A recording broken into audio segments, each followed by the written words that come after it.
kitchen sink clog job, and unfortunately I was not able to unclog it. This happened. I'm back home. I just cleaned my snake. So this is the book that I was talking about. Better Homes and Gardens, Step-by-Step Plumbing. You know how I mistakenly called Channel Locks, Channel Locks brand, monkey wrench, but everyone said it's called a water pump plier? I think that name didn't click with me, or I've never heard of that name because my plumbing teacher referred to it as tongue and groove pliers. So I totally forgot about that word. I think someone did mention that in the comments, but anyway, that's what I'm more familiar with.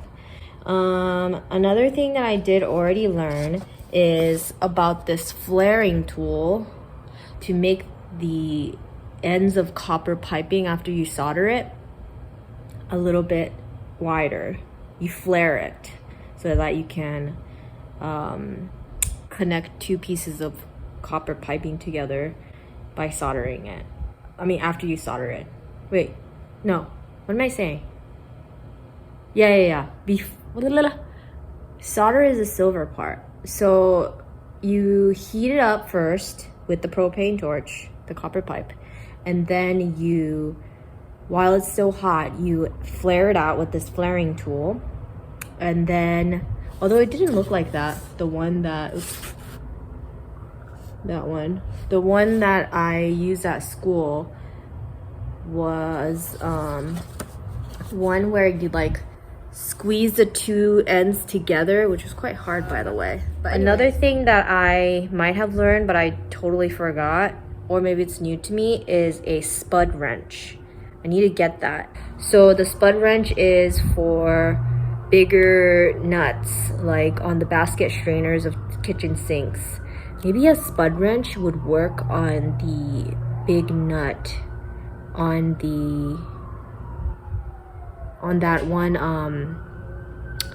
lavatory strainer or lavatory waste pipe or whatever. And then the seat wrench is, if you have a damaged faucet seat that needs replacing, don't take a chance with a screwdriver, use a seat wrench. What's a faucet seat? So I recognize the word that I just learned about in painting. The ferrule, which is like that metal part of the paintbrush, that has come up again in plumbing, and apparently it is in electrical as well. So ferrule, same smelling.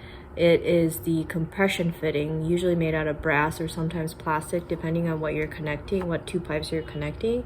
But it's like a copper ring or a plastic ring that you put before the nut so that you can prevent leaks. This is the faucet seat. So if that's screwed into this, you can't get it out, you could use a seat wrench somewhere. How do you take that out though? Okay, so I guess the stem, you can unwind it out and you use a seat wrench. I guess it's like a hexagonal kind of base inside, and that fits with the seat wrench. Oh, so that's how you use a seat wrench. Anyway, I looked up how to use a blow bag to clear a drain.